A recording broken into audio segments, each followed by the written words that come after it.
Hope this is audible. Is that okay? Yeah. Okay. Well, it's a funny issue I'm discussing today. I mean, climate alarm, I think, belongs to a special class of issues where they're characterized by a claim for which, despite claims of universal agreement and so on, there's actually no evidence. And yet it appeals to the point where we're dealing with signs. There's a cold day, that's a sign. A warm day, that's a sign.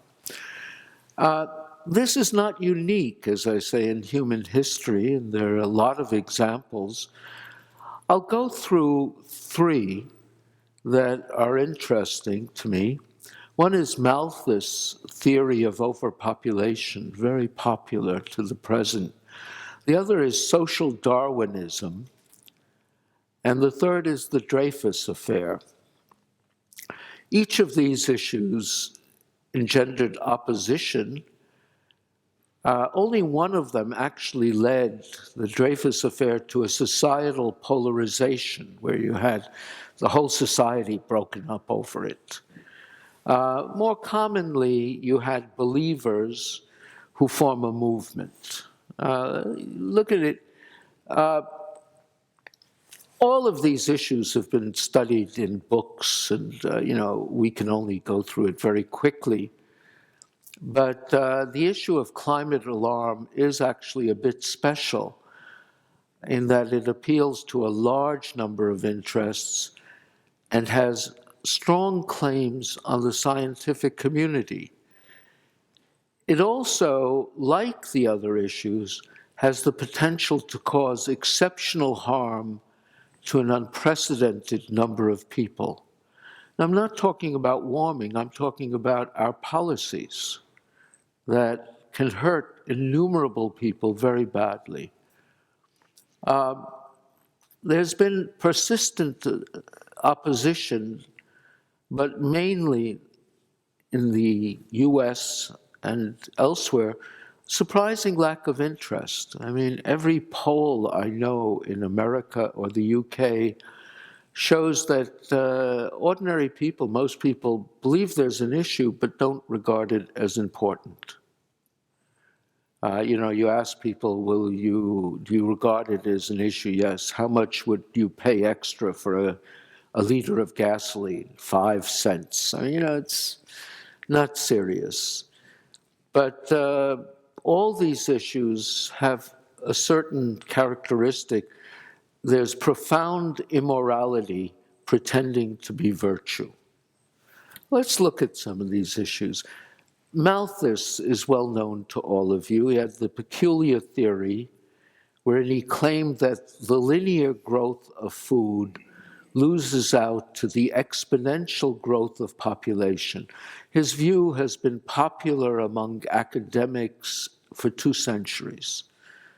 I don't know how many of you are academics, but you can have a discussion with people on anything. You say, the real problem is population, and they'll nod their head.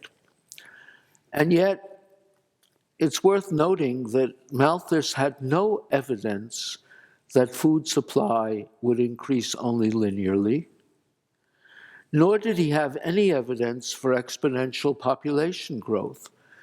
In his paper, he estimated an exponential timescale for population growth of 25 years. He based that on the population of North America. Remember, this was the beginning of the 19th century. And he considered population growth in North America and ignored the role of immigration, which was the major source of population growth. Eventually, Malthus acknowledged his problems, but as you all know, the enthusiasm for his anti-human conclusions remains strong. And that's quite astonishing if you think about it a little bit. I mean, you've had the Green Revolution, which has produced unprecedented growth in agricultural productivity. You have India, where the population has tripled since independence and famine has disappeared. none of this changes anyone's mind. The fact that Chad, with one of the lowest population densities of any country, is desperately poor, or that the Netherlands, with the densest population of almost any country in the world, is rich, never strikes a believer as strange. The growth of cities, the movement of workers from the farm to the city, and for much of the developed world, immigration, do in fact convince privileged people that there are too many other people around. But Malthusian framework simply formed a framework for something they were eager to believe under those circumstances, and not any objective basis for policy. Social Darwinism was another one, became very popular in the 19th century, at the end of the 19th century, almost immediately followed on Darwin's theory of evolution. The whole idea of the survival of the fittest appealed to certain people, and so did its eventual correlation, eugenics. It's a theory without support that was widely accepted and at times had horrific consequences. To be sure, The Origin of the Species was a brilliant piece of work. It presented a theory whereby natural selection and mutations could account for biological evolution. It offered valuable insights into the changes in the beaks of various birds, which is the main observational basis. But it was not meant to describe societal evolution. Nevertheless, the notion of the survival of the fittest applied to society had obvious appeal to those who perceived themselves to be the fittest and who naturally regarded the application as scientifically justified. It was a small step to eugenics, which, in case you don't realize it, was the counterpart in most of the developed world to today's environmentalism, at least for the first third of the 20th century. It was endorsed by, quote, the best people, George Bernard Shaw, Margaret Sanger, Alexander Graham Bell, Theodore Roosevelt were all enthusiasts of eugenics. And what was astonishing about eugenics to me with a mathematical background is it's one of those rare cases where you literally had a rigorous mathematical theorem that eugenics would not be able to significantly affect the gene pool. This is called the Weinberg-Hardy theorem. And I don't have to add that for the best people, mathematics is of no importance. And so Malthusian population fears continue to the present. But eugenics suffered a significant setback by the Nazis in their policy.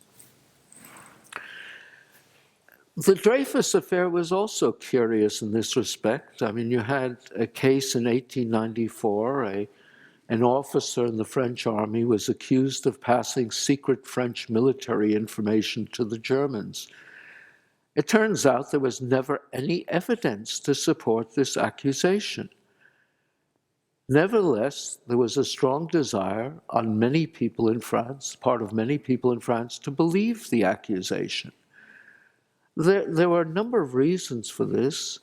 There was, of course, a certain basic anti-Semitism in France, but I think the more important thing was the humiliation France suffered in its loss to Prussia in 1871 in the Franco-Prussian War, and the need to blame such loss on the perfidy, the betrayal of a group that some considered to be outside.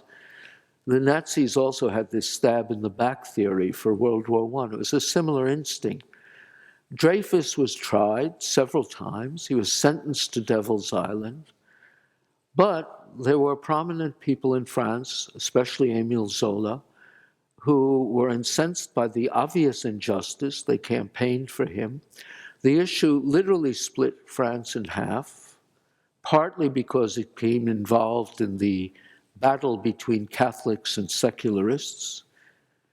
Eventually, Dreyfus was exonerated. Why? Because the actual spy was identified and beyond any denial. That's rare, that you actually get something so definite that believers can no longer sustain the belief.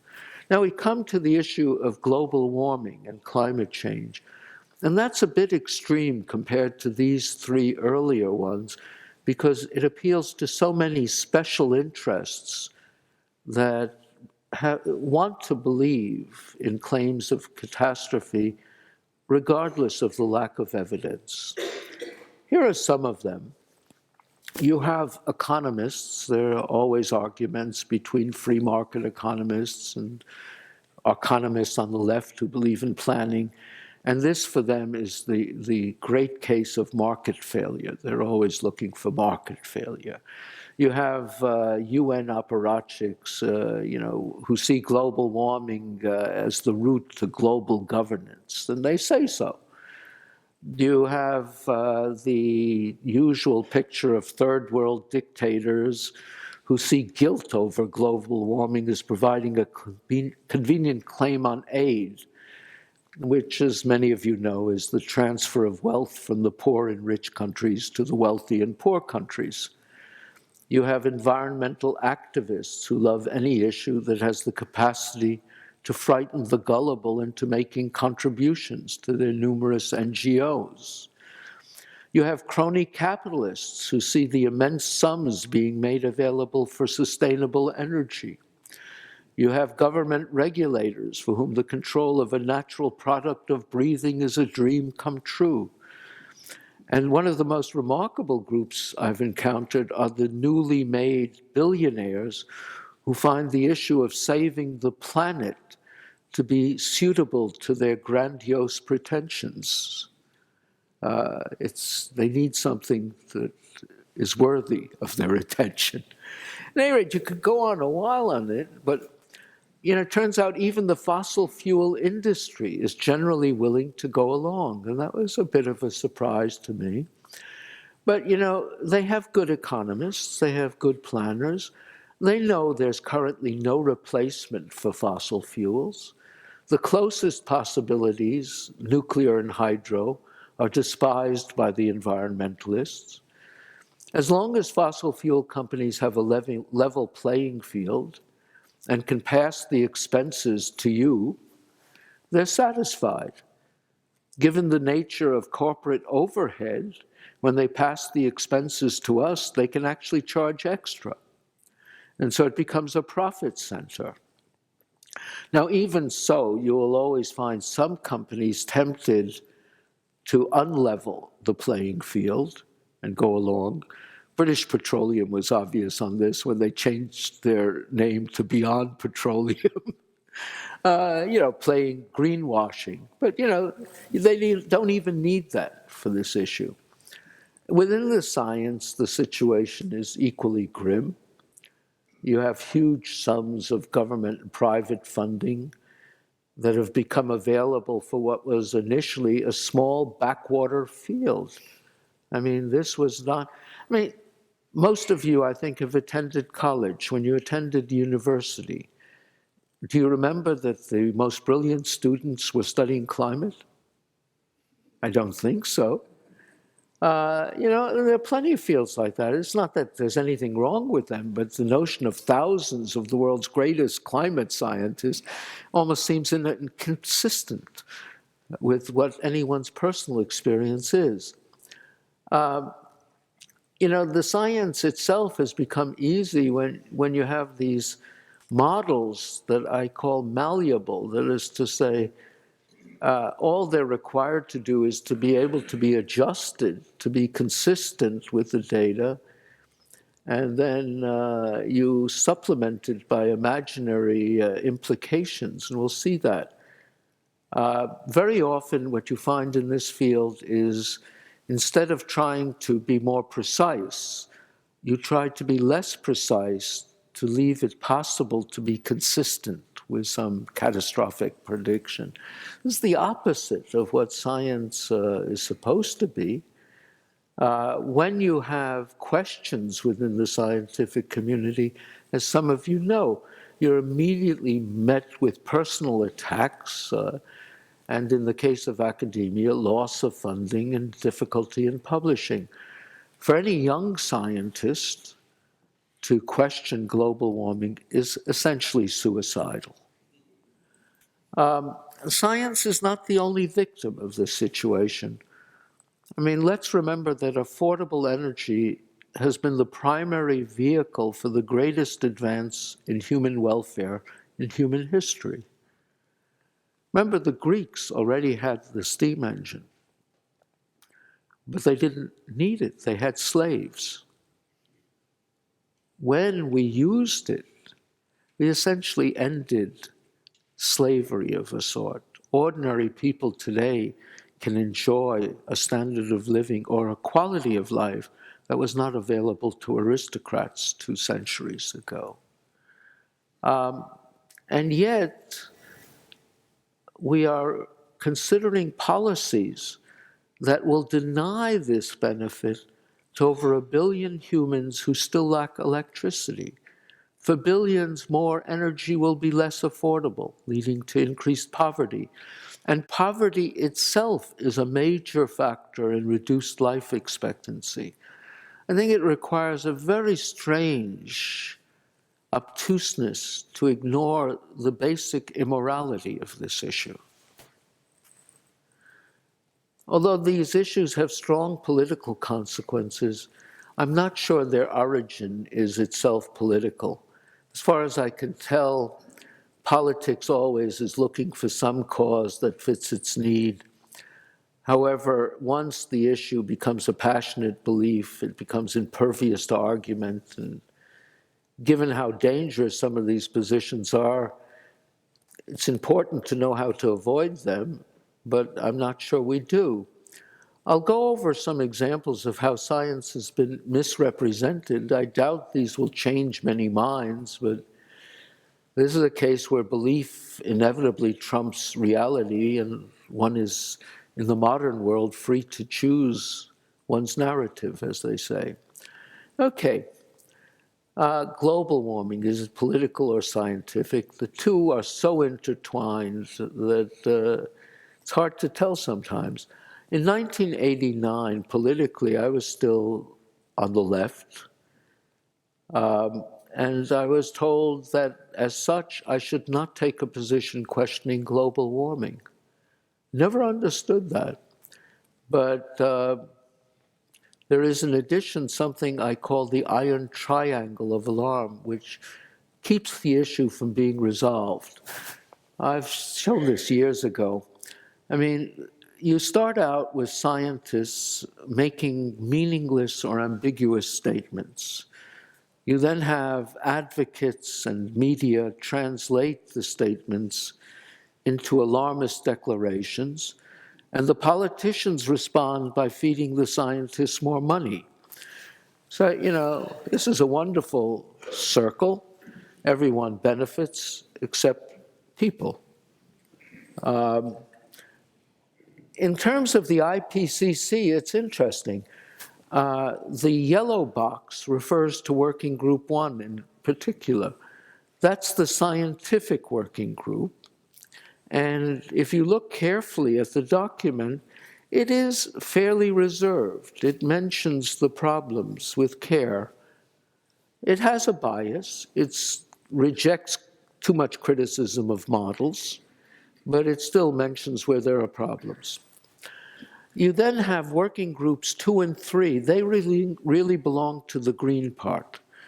Working group 2 is impacts, working group 3 is mitigation, and they all start out by assuming the worst in working group 1 with no qualification. So they're part of the second thing.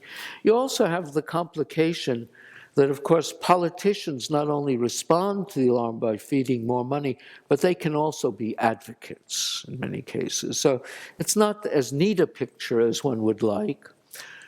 should the scientist himself or herself ever feel guilt over the matter, there are two irresistible factors. The advocates define public virtue. Even if I say, and I think so in my heart, that this is an immoral issue, for most people, they're told this makes you a good person, and that's attractive. And as far as places like the US go, if you have research funds, you need to charge overhead, 60% more. That goes to supplying the administrators with their salaries. So the administrators are delighted with anything that brings in more funds. So you have that situation at the university. You have, as you know from the media, any little event somehow becomes evidence for fear, for alarm. The one I'm going to focus on is the iconic statement of the IPCC. And that is the statement for the last 3 or 4 IPCC documents. They always have a press release at the end, and that becomes, people say it's the executive summary that people, summary for policymakers. As far as I can tell, no one reads that. Certainly nobody reads the document. The only thing that comes through is the press release. And the press release always says something like, most of the warming over the past 50 years is due to man. Okay? The only thing that changes is the first time it was the balance of evidences. The next time it was we are 90% certain. The last time it was 95% certain. Nobody knows what these mean. The statement remains the same. Now the question is there any reason why this statement should be alarming?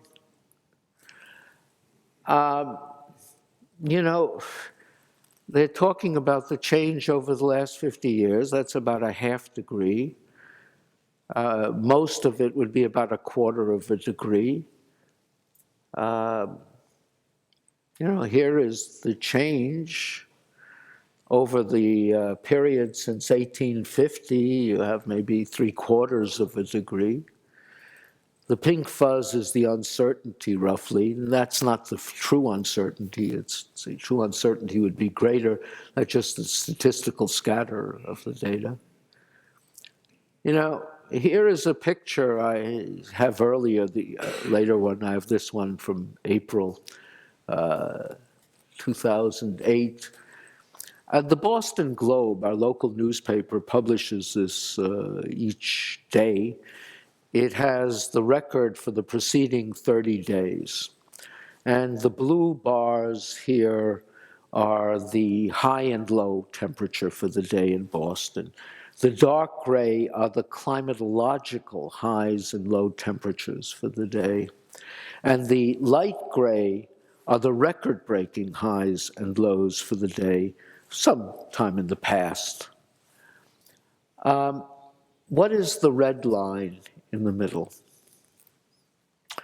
The red line in the middle, its thickness represents the range of global mean temperature anomaly for the past century. We're talking about really small changes. Let me be clear what I mean by that. What I mean is take this whole graph on that scale and from the top to bottom, that's the width of that red line here. It's meaningless when somebody says, I feel it's getting warmer or colder. Nobody feels this. They feel the range, they feel the trend, they feel all sorts of things, but they don't feel a quarter of a degree. Your body temperature isn't measured to that accuracy. Not only that, the recent warming episode they're speaking about is not unprecedented. On this very same picture from the Hadley Center, you see that circle? That's an almost identical warming that occurred between 1919 and 1940, when the IPCC acknowledges it could not be due to man. Just for fun, look at these two on the same scales, everything else is the same, and tell me which was the 1919 to 1940 or the 1957 to 2008 period. They're indistinguishable. And yet one is nominally due to man and one is not. Now, the last thing I'd mention about this is, okay, so you got your quarter of a degree out of the change, you got 3/4 of a degree in a century. The IPCC is only claiming that, most of it in recent years is due. Let's make a more extreme assumption that all of it for the past 150 years is due to man, all of it.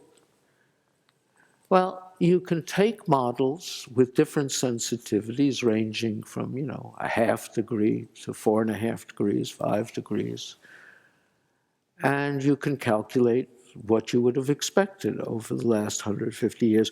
Remember, the complexity in a GCM, a global circulation model, is because they're supposed to determine the sensitivity internally. If you know the sensitivity, you can use a simple model. Okay, so the question is, how is it possible that all this range of sensitivity of IPCC models all fit the data? And the reason is, all the modelers have used something that the IPCC says is unknown, aerosols, to be part of human missions. So when you see due to human emissions, they don't mean just greenhouse gases. They mean aerosols, and they mean aerosols as an arbitrary unknown. So in this table here, you have how much of the greenhouse warming had to be subtracted from each model sensitivity in order to make it match the data. So you have to, even with a model that has 1.5 degrees sensitivity for a doubling of CO2, you have to get rid of about 25% of the warming to match the data. By the time you're up to 3, 4, and 5, you have to begin taking away more than half the forcing.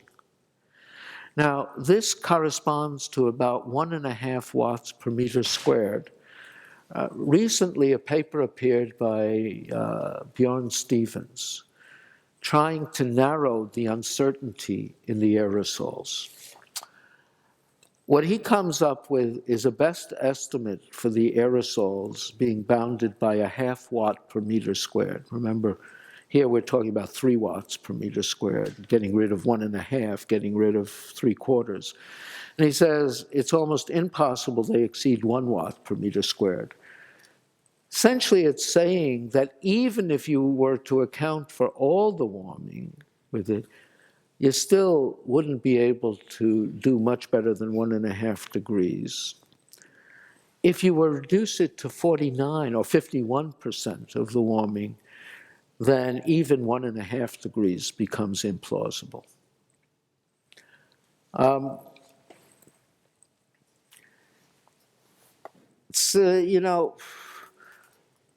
If you begin worrying about a degree, it's worth remembering that we have already, for whatever reason, seen about 3/4 of a degree since the last century, and that, forgetting about wars, this has been accompanied by the improvement of all indices of human welfare, including environmental quality. How do we end up being afraid of 1/100th of a degree or things like this? It just doesn't make sense.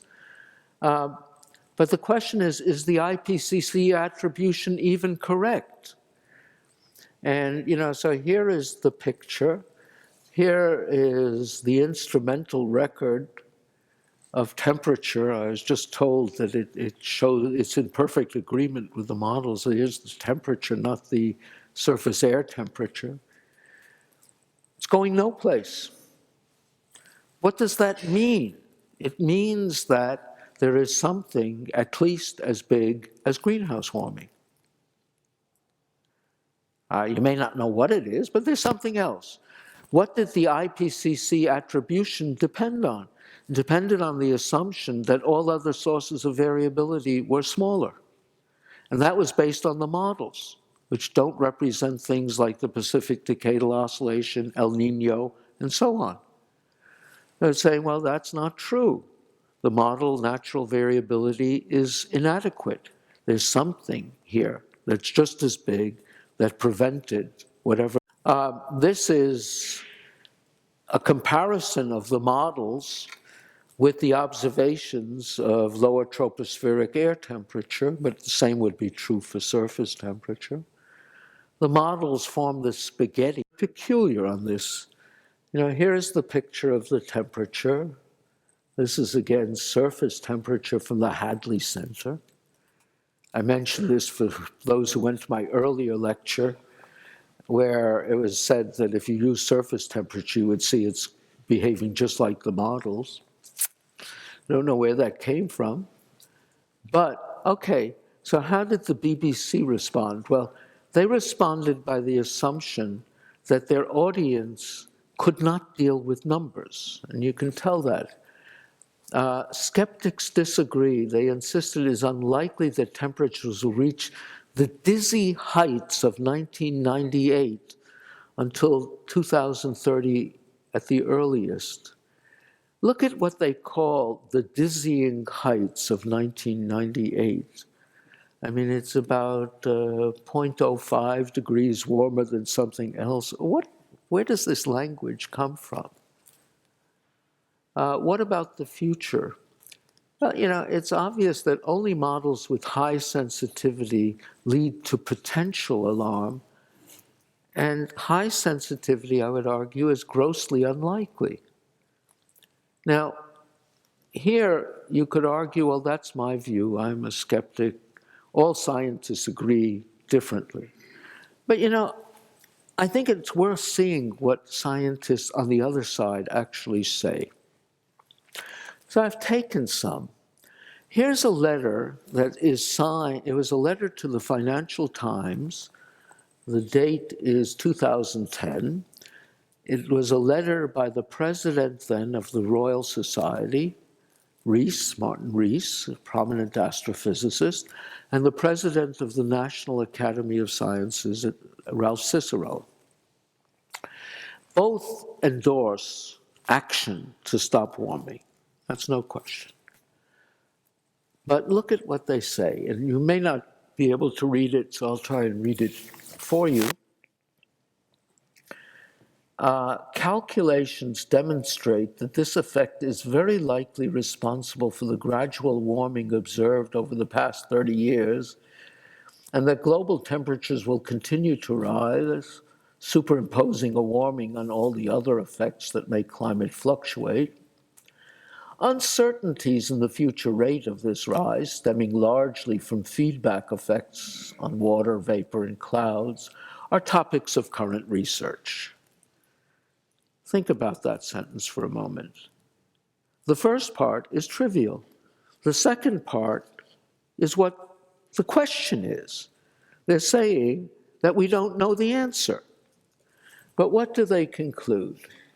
Our academies will provide the scientific backdrop for the political and business leaders who must create effective policies to steer the world toward a low-carbon economy. So even though we don't know what the answer is, we know what we're supposed to do. There was an interview subsequently on the BBC with Ralph Cicero, and I enjoyed the interview. The interviewer is John Humphreys. He says, "You don't sound, if I can use the word, apocalyptic. I mean, you're not saying if we don't do these things, we're going to go to hell in a handbasket, we're going to fry in a few years." And Cicero answered, "Well, there are people who are saying those things, John." And Humphrey said, "So, but not you." And Ralph answers, "No, I don't think it's useful. I don't think it gets us anywhere. And this is the crucial thing, we don't have that kind of evidence." Huh? Okay, now some people are a little bit more honest on it. You have Mike Hume, who is director of the Tyndall Center at the University of East Anglia. And this is a center for concern on global warming. A lot of it initiates there. Here's his statement. To state that climate change will be catastrophic hides a cascade of value-laden assumptions which do not emerge from empirical or theoretical science. And then we come to Gavin Schmidt. You may not know who he is, but he's Jim Hanson's successor at NASA's Goddard Institute for Space Study, and he runs a website, realclimate.org, which is probably the most important defender of global warming alarm. And here's his statement. General statements about extremes are almost nowhere to be found in the literature, but seem to abound in the popular media. It's this popular perception that global warming means all extremes have to increase all the time, even though if anyone thinks about that for 10 seconds, they realize it's nonsense. So those are the defenders of warming. One should note also, in terms of physics, that extremes outside the tropics, and even within the tropics, but outside the tropics certainly, depend on the temperature difference between the tropics and the poles. And that's something every model and every theory suggests should get less, not more, in a warmer world. So here we have the basic theory, sort of like the Weinberg-Hardy theorem, saying in a warmer world, you'll have fewer extremes and less intense storms. But since that isn't scary, you reverse it. At any rate, how about politicians? How do they respond to that? Well, here is John McCain in 2007 talking about the iconic statement. The recent report by the Intergovernmental Panel on Climate Change concluded there is a greater than 90% chance that greenhouse gases released by human activities, like burning oil in cars and coal in power plants, are causing most of the observed warming. And what does he conclude? This report puts the final nail in denial's coffin about the problem of global warming. Where did that come from? But John McCain is nowhere compared to our Secretary of State, John Kerry. He's just wonderful. Gave a long talk in Indonesia last February, and it reminded me of a comment about an American playwright, Lillian Hellman. There was a critic of hers, Mary McCarthy, who hated her, and made the comment that every word she said, including the and was untrue. Well, here is Kerry, and I'll just outline some of the red. I've included much of the text, plus a website for you if you want to read it in its entirety. Starts, when I think about the array of global climate, of global threats, think about this. Terrorism, epidemics, poverty, the proliferation of weapons of mass destruction, all challenges that know no borders.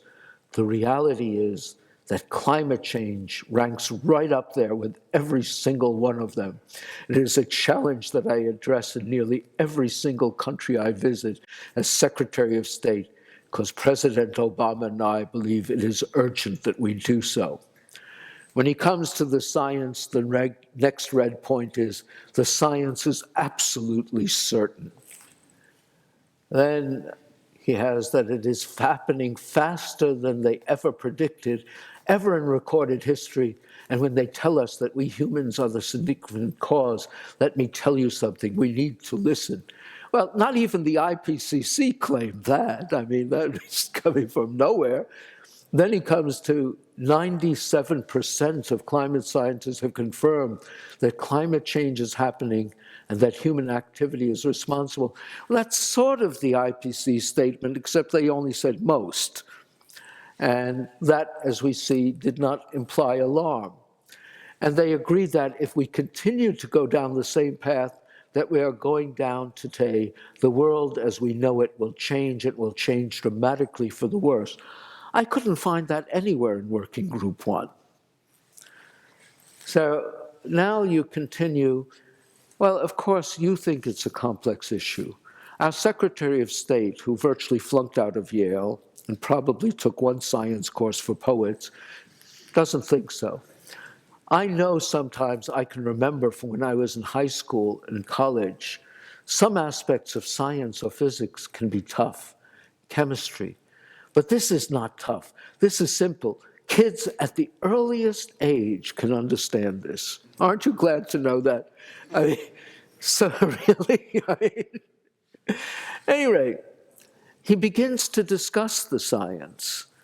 And I'll leave it to you, but he starts saying, well, CO2 is a ½ inch and it's at the top of the atmosphere. It's a well-mixed gas. It's not at the top of the atmosphere. He continues every statement he makes, including the last one. It's called the greenhouse effect because it works exactly like a greenhouse in which you grow a lot of the fruit you eat here, is untrue. So much for the young kids who can understand this. Then he goes into that standard routine. We saw the temperature didn't change for 17, 18 years. It's fluctuating. And of course, that occurred at the end of a period when it had been warming. So these are going to be the warmer years on record. It has nothing to do with the trend. In this paragraph, he confuses the two, but he goes further than that. When it comes to sea level, he confuses 20 centimeters with a meter, because he felt they're both small and one has more documentation. I don't know what he's thinking on this. But at any rate, so there you have the politicians and what they do with ambiguous information, or information that is not alarmist. But then he ends up with something, worst case scenario, even if they're wrong, will make the world a better place. And in doing that, there's the usual attempt to confuse CO2 with pollution. CO2, as you know, is essential to life, and increasing CO2 is a benefit. Pollution, we know how to control. We have it by law and by device.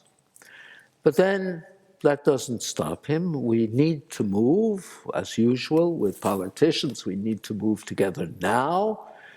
We don't have time for people who want to get in the way of doing what we regard as important. He begins blaming it on big companies and corporations. That's always a good winning point for a populist politician. But as I've discovered, the big companies couldn't care less.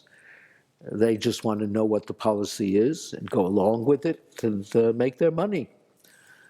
But what does he suggest is the first thing you have to do? First and foremost, we should not allow a tiny minority of shoddy scientists and science and extreme ideologues to compete with scientific fact. Okay. So much for scientific inquiry, so much even for the scientific IPCC, Scientific Working Group. All of them deal with it as not fact.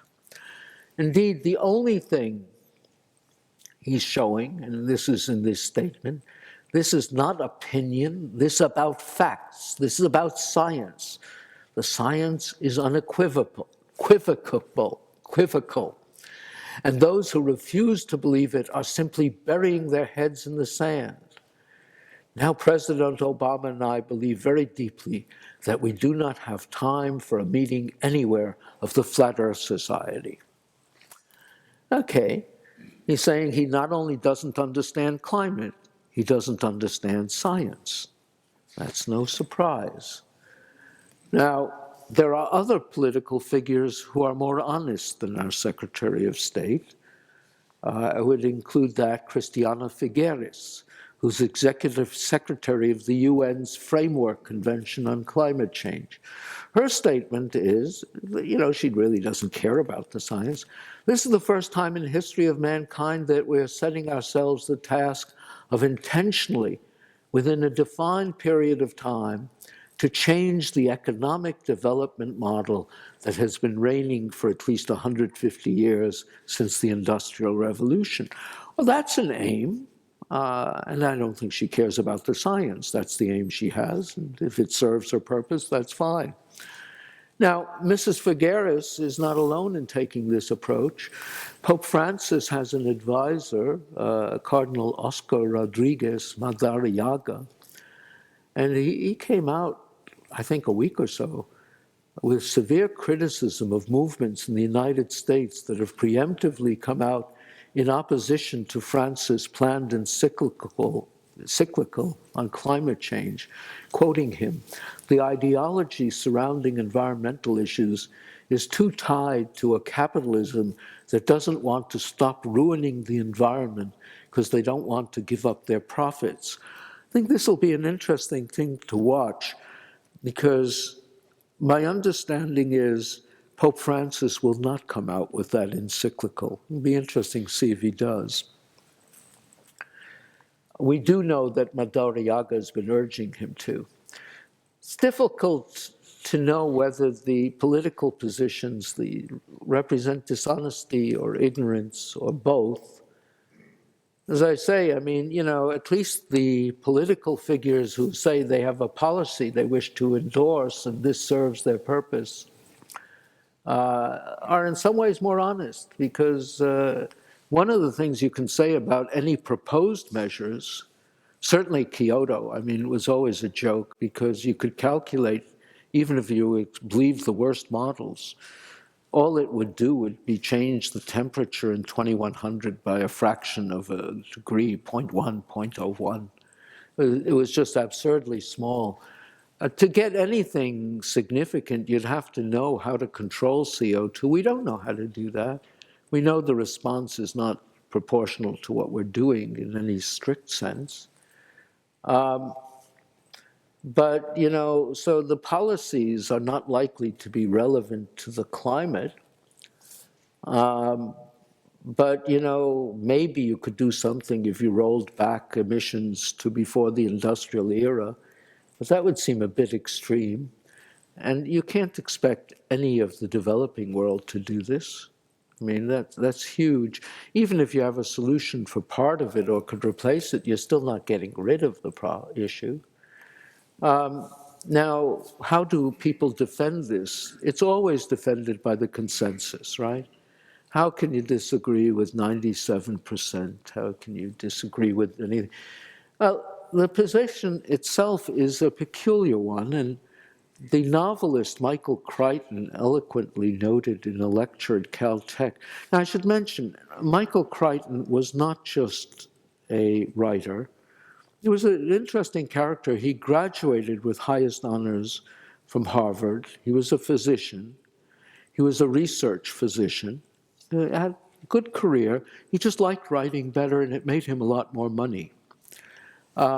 His comment is excellent. In science, consensus is irrelevant. What is relevant is reproducible results. The greatest scientists in history are great precisely because they broke with the consensus. There is no such thing as consensus science. If it's consensus, it isn't science. If it's science, it isn't consensus, period. Now let's ignore his wisdom. Let's ask, what is there a consensus over? Is there anything that most scientists do agree with? Sure there is. Almost everyone I know, including myself, agrees that climate change exists. We agree that there has been warming since the Little Ice Age ended.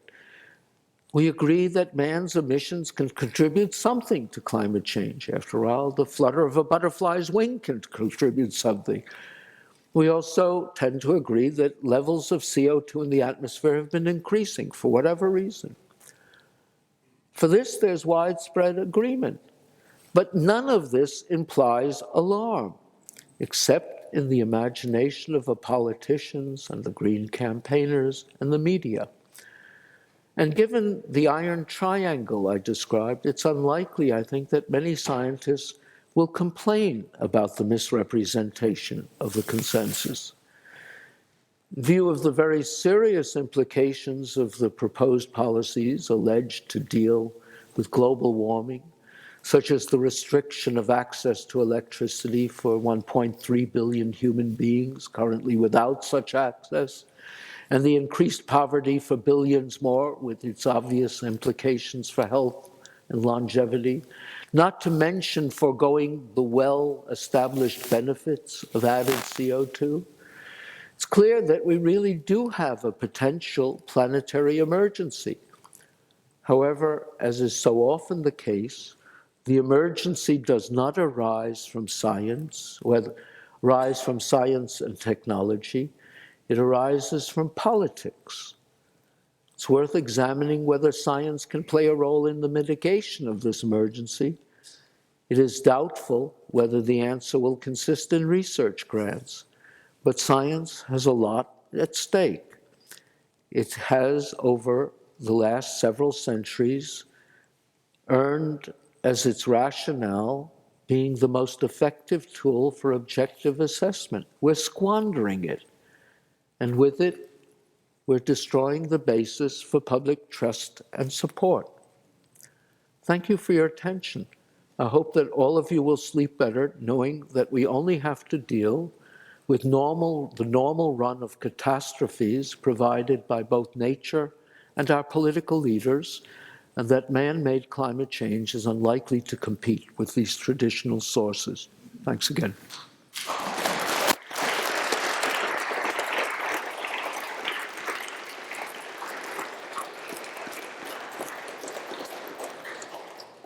Thank you very much for your talk. We have some time now for questions and comments. So if you want to raise a question, please state also your name so we know who's saying anything. I think you could roll back to the last one. I think that was a very important conclusion you made about science. Because it's the science itself that is at stake here. If we cannot work as science should do, then science will be mistrusted, and that is very serious for our future. Well, any comments or questions? Yeah. Yes, comment.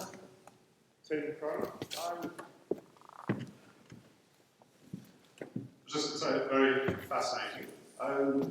Living in Norway, we see that the Norwegian state is gaining from selling gas to Europe as a solution to CO2 release to replace coal burning. So it builds on your theory. It's not only individual companies that are there, it's also the Norwegian state and the oil and gas industry in this business. I don't think any of these parts, I mean, Germany is building coal-fired plants because the Greens don't want nuclear.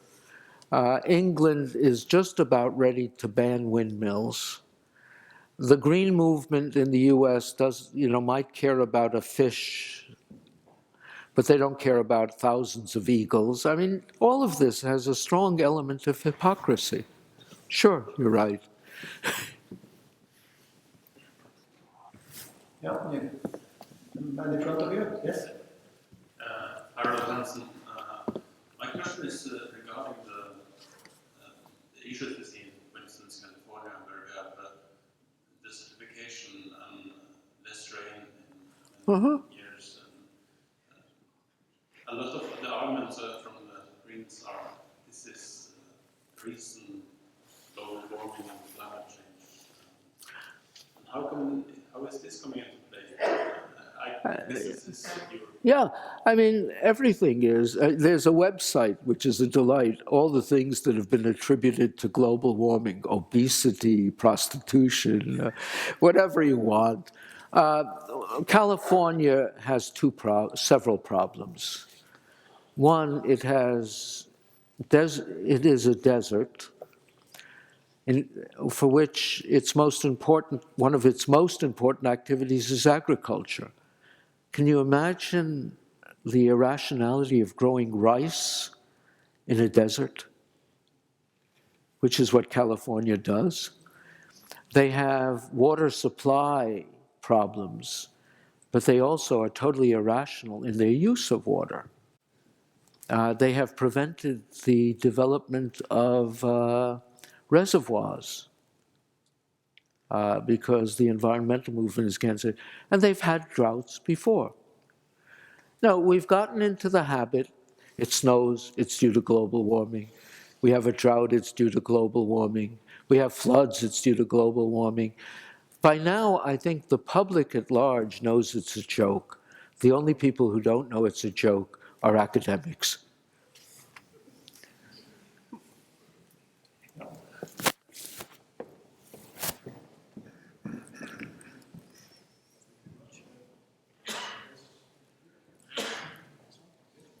Yes, Irrelevance from ISE. I've been always wondering, I've seen so many graphs showing the temperatures going back to 100 years and 200 years and even the last 20 years. But none of these graphs shows error. Shows what? Error. This one? No? Error bars. Error bars. Oh, yeah. They show error bars. Well, I tried to show it with the pink fuzz. They don't show it because they don't expect anyone to look at the graph. In other words, Fundamental thing we learn at school, error bars. of course, They show them. Why don't people ask for these things? well, you know, to be fair, newspapers, when they show graphs, almost never show error bars. Moreover, they never expect the reader to look at the scale. I'll give you an example that has, you know, some importance to some people. Every day the newspaper might show the stock market index, right? Okay, now that doesn't have an error bar because we know exactly what it was each time. But what it does have is it looks the same whether the market went up 10 points or 1,000 points. And that's how people look at graphs.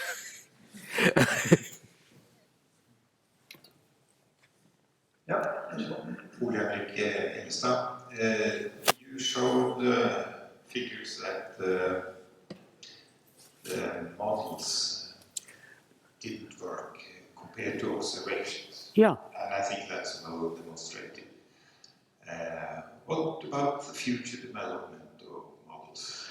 It's a tough issue, and I don't foresee a great deal of improvement. There's been no improvement, really, for over 20 years. More than that, in 1979, the Charney report gave the same range for sensitivity, 1.5 to 4.5, as the fifth IPCC assessment. I explained earlier today why that is, because it depends on small changes in a feedback factor. It's a function 1 over 1 minus f. You start out with f equals plus 0.5, then any little thing you do moves it all over the place. The trouble with it is the following. The models are not precise implementations of the equations. You have the Navier-Stokes equation for the fluid motion. You have the Schwarzschild equation for the radiative transfer. You have the thermodynamic equations for phase change and so on. All those we know how to do. But the scales that are important range from turbulence at centimeter scales, clouds at meter scales, kilometer scales, and you have the models that the best model, the biggest model in the world, which takes forever to run even on today's most powerful computer, still talking about 10 kilometers. And the amount of output it has is huge. Nobody foresees, one, that we're going to get down to the centimeter scale. Nobody believes that the round-off error in the computers that we will have will be sufficient to deal with the differences between such close spacing. And as a result, what comes out of the model is not the solution to the underlying equation, but some very peculiar approximation. And in the best numerical analysis, of course, you can prove the convergence, that you get closer as you come. Nobody has ever been able to do that with the models we use for climate. Maybe the closest analog is economics models. And we know that they don't work very well.